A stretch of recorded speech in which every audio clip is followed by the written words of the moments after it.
My wife thinks I still don't understand French after 4 years of dating, but I've been fluent for 6 months and heard every word she said to her family about me. When I met Camille 4 years ago, her whole family spoke French at every Sunday dinner, and I sat at the table feeling like a kid waiting to be excused. Her mom, Sylvie, translated the important parts. Her sister Helene smiled at me apologetically every time the table burst out laughing. Camille squeezed my hand under the table and said, "Don't worry, baby. My family loves you. They just talk too fast." 6 months ago, at her grandfather's 79th birthday, he gave a toast that made the whole family cry and stand up with their glasses raised. I stood up too, holding my glass like a statue, smiling at people I could not understand. Camille leaned over and whispered that her grandfather had said he was proud his only granddaughter had married a man who took such good care of her. I almost cried in front of her whole family. That night, I decided something. I was going to learn French and surprise Camille on our 5th anniversary in Paris by ordering dinner entirely in French at the restaurant her grandfather used to take her mom to when she was a little girl. I pictured her face. I pictured my MIL Sylvie finally talking to me like a son instead of a guest. So I started taking online lessons with a tutor in Lyon every Tuesday and Thursday at 5 a.m. before Camille woke up. I told her I was doing morning workouts at the gym. 3 lunch breaks a week, I sat in my car in the parking lot with grammar workbooks balanced on the steering wheel. I spent $80 a week on the tutor and $200 a month on books I kept at the bottom of my work bag under a folder of receipts. About 6 weeks ago, my French finally got good enough to follow real conversations, not just isolated words. The first Sunday dinner after that, I sat across from Sylvie and Helene and pretended I was lost like always. Sylvie asked Camille if she was going back to Le Chalet soon. Camille said next weekend if she could swing it. I almost smiled into my soup because I knew what a chalet was, a little cabin, and I thought Camille was planning a girls' trip she had not told me about yet. Then Hélène said in French, "Le Chalet asked about you yesterday. He is getting impatient." Sylvie laughed and told her not to talk like that in front of the husband, even if he could not understand. Wait a minute, a cabin cannot ask about a person? A cabin cannot be impatient. I went home that night and looked up every word 10 times to make sure I had heard correctly. I had. It was just a cabin, right? The next Sunday I sat at the same table and listened harder. Sylvie asked Camille if Le Chalet was coming to the family reunion in July, and Camille said not in front of me, smiling at me the whole time. Her dad asked if Le Chalet still wanted to meet me one day, just to see who I was. Her mom asked when Camille was finally going to fix the situation. Her cousin Luc asked if Le Chalet was being patient enough about waiting. Camille said yes to everything. She said Le Chalet understood the timeline. She said her husband would never figure it out because he was sweet, but not the type to notice anything. She said all of this about me, in front of me, at her own family's dinner table, while I cut my chicken and nodded along with the laughter. 3 weeks ago, Camille started planning our anniversary trip in earnest. She booked the flights, booked the hotel, and told me which restaurant to make a reservation at. The exact one her grandfather used to take her mom to. And I almost cried at my desk at work because I thought she was helping me set up my surprise without realizing it. Then last week I overheard her on the phone with Helene saying she had arranged for Le Chalet to fly into Paris the Friday night before I got there. She said she had convinced me to take a later flight on Sunday so she could have one last weekend with him before the anniversary. She said, "I think the trip is romantic. It's adorable. You should hear him talk about it." She even said Le Chalet had bought her a necklace and was going to give it to her at the hotel that Friday night. Apparently she was going to wear it under her shirt for the anniversary dinner so she could feel him close to her while I gave my little speech. I stood in the hallway holding a glass of water for 10 minutes after she hung up. That night Camille came into the kitchen and said she was so excited about Paris and kissed me on the forehead like I was a child. Last Saturday she invited him to our house for dinner. She introduced him as a consultant from her firm's Montreal office, in town for a few days, no big deal. He shook my hand and called me by my first name like we were old friends. Camille made coq au vin, and I sat at my own dining table while he talked to her in French across from me about how he could not wait for next weekend. He told her the hotel room had a view of the Seine. He told her he had already picked up the ring. Camille kicked him under the table and laughed and told him in French that I had no idea what was happening, that I still thought the trip was a romantic anniversary. He looked right at me, raised his glass, and said in French that her husband was an idiot. That's when I said to him, in perfectly fluent French, "This idiot can understand everything you've just said." The whole room went dead quiet. Enrique's glass stopped halfway to his lips. Camille's fork hit the plate. Enrique tried to recover first, talking fast in French, saying it was a joke. They were playing around, his hands gripping the table edge white. Camille grabbed my arm and switched to English, the voice she used when she wanted to control what I heard. "Baby, you don't understand the context. It's a French thing. We were talking about a work project." I quoted back in French exactly what Enrique had said. The hotel room with the view of the Seine, the ring he already picked up, her kicking him under the table and laughing that I had no idea. Every word came out smooth because I had heard every word perfectly. The color left her face, her hand slid off my arm, then she pivoted. The tears came fast, like she had a switch for them. "How long have you been spying on my family? How long have you been lying about not speaking French? You sat at my mother's table and pretended you couldn't understand us. That's manipulative." I let her go. I let her say every word. The more she talked, the more she told on herself. Every accusation was just her admitting that the only reason she felt safe having those conversations was because she believed I was too stupid to understand them. When she ran out, I stood up and spoke to Enrique in French. "You should leave my house. And you should know I heard you tell my wife you picked up a ring. I hope you kept the receipt." Enrique waited for Camille to fix it. She did not look up. He grabbed his jacket and walked out without saying goodbye. The anger drained out of Camille like someone had pulled a plug. "Please, let me explain. Enrique is a friend who got too attached. I was trying to let him down gently." Practiced, like she had rehearsed it in her head. I asked one question in French, in the language she had been hiding behind. "Then why did you tell Helene you arranged for him to fly into Paris the Friday before our anniversary?" Her mouth opened, closed. She looked down at her hands. I turned toward the hallway. "I'm sleeping in the guest room. I'm still going to Paris, but not with you. And tomorrow I'm calling your grandfather." She was on her feet, grabbing my arm with both hands. "Please, you can't call Archie. His health is fragile. This would destroy destroy him. She was not crying for me. She was crying because Archie was the one person in her family whose opinion she could not survive losing. I pulled my arm free. You should have thought about that before you used his favorite restaurant as the backdrop for your affair. I shut the guest room door behind me. Through the wall, I could hear her pick up her phone, already working on the story she would tell her family. Starting tomorrow, I was taking apart every lie she had built in the same language she thought would keep me in the dark. Monday, I called Carrie, my closest friend, a paralegal at a family law firm. She was quiet a long time and then said, "Do not leave that house. If you pack a bag and go, she will tell a judge you abandoned the home. You stay, you smile, you let her think you're processing." That evening, I walked through the front door like any other Monday. Camille had made my favorite pasta. She watched me too carefully. "We should talk whenever you're ready," she said. I nodded and said the pasta was good. Every little kindness felt like another coat of paint over a wall full of cracks. Tuesday, Sylvie called. English, slow and a little too loud, like I was hard of hearing. Camille told me what happened. There has been a terrible misunderstanding. Le Chalet is just a nickname we use for a family friend. Rehearsed, like she was reading it off a note card. I let her finish. Then I responded in French. "Sylvie, I heard you ask Camille when she was going to fix the situation. What situation were you asking her to fix?" The line went quiet for 15 seconds. "You need to talk to your wife, not to me." She hung up. People say that when they know the truth, but do not want to be the one who admits it. Wednesday, Hélène texted. She was sorry. She had tried to tell Camille it would come out. I typed back one question. "Did you know about Paris?" The dots appeared and disappeared twice. I knew about all of it. "I'm sorry." I screenshotted both messages. Hélène was the crack in the wall. Thursday, Camille sat me on the couch and took my hands. I ended it. I called Enrique this morning. "The Paris trip can still be ours. We can start fresh." I asked one question. "How long?" "A few months. Your cousin Luke asked at Sunday dinner 6 months ago if Le Chalet was being patient enough about waiting." "How long, Camille?" She dropped her head. "About a year." A year. 52 Sundays where I sat at that table and smiled while her entire family talked about the man my wife was seeing behind my back. I pulled my hands away and walked to the guest room without a word. Friday, Bradford called. He had never called me directly in 4 years. "Son, I'm asking you man to man to let this stay between you and Camille. Don't bring Archie into this." Man to man, like we were equals. Like he had not sat at his own dinner table and watched me get humiliated in a language he knew I could not speak. "Bradford, you sat at your own table and asked if Le Chalet still wanted to meet me one day. You don't get to tell me who I protect now." Long silence. "Sunday dinner is at 1. Archie expects you both there." He hung up. Every single one of them had called. Not one of them had said what happened to me was wrong. Every call was about protecting Camille and protecting Archie from finding out what his family really looked like behind the French. Sunday, I drove us to Archie's. Camille reached over and took my hand. "I know you're hurt, but Archie has been talking all week about Paris. Can we just give him one good dinner?" She had built a trap so clean I almost had to respect it. If I spoke up, I was the guy who ruined a sick old man's Sunday. If I stayed quiet, she got to keep rewriting the story until I was the bad guy for learning French in the first place. I held her hand back and said nothing. Sylvie hugged me at the door longer than she ever had. She leaned close and whispered in French, "Thank you for being here. Archie doesn't know anything. Please keep it that way." Inside, Hélène was setting the table with her back to me. Her shoulders tightened when she heard my footsteps. She did not say hello. Luke and Bradford were in the kitchen talking French about Bordeaux wine. Bradford gave me a single nod.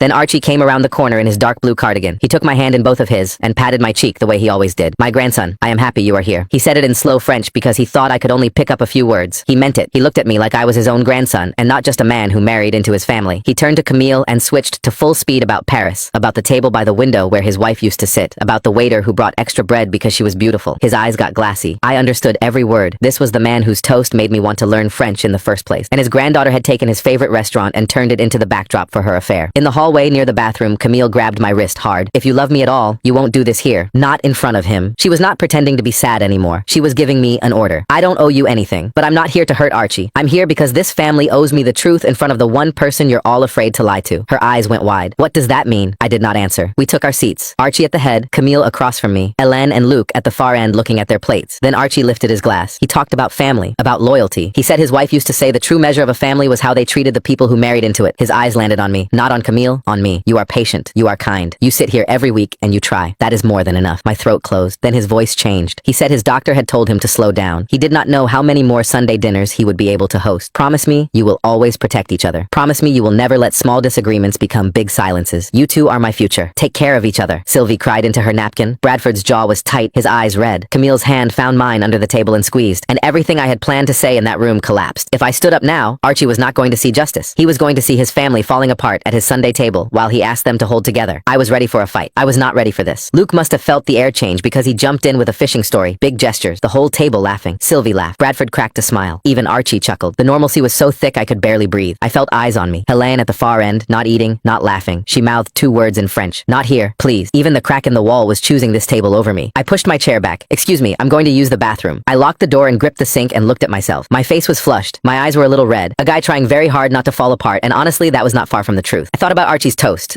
about his voice when he said you are patient, you are kind, about the ring Enrique bought, about Camille holding my hand 30 seconds ago while her whole family pretended they had not spent a year laughing at me in a language they were sure I could not speak. And I made a decision. I was not going to blow up this dinner. That was what they expected. That was what they were all bracing for. So I would do something worse. I would walk back out there and finish my dinner. I would smile and shake Archie's hand at the door. I would let every one of them go to bed tonight thinking they had won. And then, I would take the Paris trip alone, land on Friday, the same day Enrique was supposed to arrive, and make sure Camille's world came apart on her own timeline, in her own city, in the restaurant her grandfather loved. Not at Archie's table, not on his Sunday, on mine. I splashed cold water on my face. I did not look broken anymore. I looked like a man with a plan. I walked back to that table and finished dinner. I laughed when they laughed. I shook Archie's hand at the door and told him I would make him proud in Paris. Camille squeezed my arm in the car like she had gotten away with it. She had no idea that in the bathroom I had texted Carrie to move everything forward. She had no idea I had already changed my flight. She thought I had backed down. Monday, I called the airline and moved my flight to Friday morning, landing in Paris 4 hours after her. I called the hotel booking line in French and reserved a room on a different floor under Carrie's name on her credit card. Camille could not see it on any shared account. I packed a carry-on and put it in the trunk under a blanket. Camille never went near my trunk. That week, she left notes. I love us on the counter. A drawing of the Eiffel Tower on the fridge. 5 more days. Wednesday, she texted a photo of the restaurant. Already made the reservation, window table, just like Grandpa used to get. Every kindness made my stomach hurt. Wednesday afternoon, Hélène texted. I told Camille she needs to cancel Enrique's trip. She said it's already handled and he's not coming. I called the hotel. I gave them Camille's name. 2 reservations, same name, same hotel. 1 checking in Friday in the suite. 1 checking in Sunday in a standard double. She had booked Enrique into the nice room and me into the regular one for my own anniversary. She had looked her own sister in the eye and lied. Hélène thought it was over. It was not. Camille had just gotten better at hiding it. Friday morning, Camille kissed me by the door in a white blouse I had never seen and perfume she only wore for special occasions. I love you. I'll see you Sunday. This is going to be the best trip we've ever taken. I watched her car disappear at the end of the street. Then I grabbed my passport and drove to the airport. The flight was 7 hours and I did not sleep. By the time the plane started its descent, the rooftops below were just starting to light up, and I felt something settle in my chest. Not anger, just a quiet certainty I was where I was supposed to be. I checked in under Carrie's name, 6th floor. Her suite was on the 10th. I walked to the hotel restaurant. The host stood behind a wooden podium with a leather book. I reserved the table by the window for Sunday in fluent French. Then I asked one more question. Has anyone else reserved this weekend under my wife's name? I gave him Camille's name. He ran his finger down the page, flipped back, and looked up. Yes, a reservation for 2. Friday, 8:30. The table by the window. The same table Archie had told us about last Sunday. The table where his wife used to sit. The waiter with extra bread. Camille had taken that story and given it to Enrique. Whatever was left of my hesitation died at that podium. I found a leather armchair tucked behind a marble column near the elevator bank and I sat. 8:10, 20 minutes. At 8:30 the elevator chimed. Camille stepped out in a black dress I had never seen, fitted and simple. Her hair curled at the ends in a way she never did for me. Behind her was Enrique. His hand was on the small of her back like it belonged there. They were laughing about something private. Around Camille's neck was a thin gold chain with a small pendant that had not been there that morning. I knew exactly where it came from. I had heard Enrique tell her about it at my own dining table while I sat there cutting my chicken like an idiot. I stood up. I stepped out from behind the column. I stopped 10 feet away and said in French, calm and steady, "The table by the window is beautiful tonight. Your grandfather had good taste." Camille's body went stiff like a jolt of electricity. Enrique's hand dropped from her back. 3 seconds. Nobody moved. Then her voice came out high and shaky in French. "What are you doing here? You're not supposed to be here until Sunday." I changed my flight. The same way you changed the reservation from 1 room to 2. The same way you told Hélène that Enrique wasn't coming, even though I called this hotel and confirmed both bookings. She turned to Enrique and whispered, "I thought you said he couldn't speak French." Enrique did not answer. He took 1 step backward. I looked at the necklace. "Is that the one he told you about at my dinner table? The one you were going to wear under your shirt while I gave my little speech?" Her hand went to the pendant like she could hide it. The tears came fast. "Please, not here. Not in this place. This was Archie's place." She was using him as a shield again. "You brought him here, Camille. You chose this restaurant. You chose to sit at your grandfather's table with another man on the weekend of our anniversary. I didn't ruin this place. You did." Enrique put his hands out, palms up. "Listen, this is between you and her. I don't want any trouble. You sat at my table, drank my wine, and called me an idiot to my face. You don't get to walk away from this like a bystander." His calm act dropped. "She told me you two had an arrangement." Camille spun on him. "Shut up, Enrique. Whatever united front they walked off the elevator with was gone." I pulled out my phone and opened the locked folder and held it up so Camille could see Hélène's screenshot. Her own sister's words. "Your sister told me everything. Your mother tried to lie to me on the phone. Your father called me and asked me to keep quiet to protect Archie. Your cousin joked about it at dinner like it was entertainment. Every person at that table knew, and every one of them chose you over me." I put the phone away. "I'm not going to make a scene. I'm flying home tomorrow. On Monday, I'm filing for divorce. You can explain to Archie why his grandson is not coming to Sunday dinner anymore. You can tell him in French, since that's the language your family likes to use when they think no one important is listening." I turned and walked across the lobby. Behind me, she called my name. Once. Her voice breaking on the 2nd syllable. I did not turn around. Behind me, Enrique said it in French. Quiet but clear. "You told me he was an idiot." Camille had nothing to say.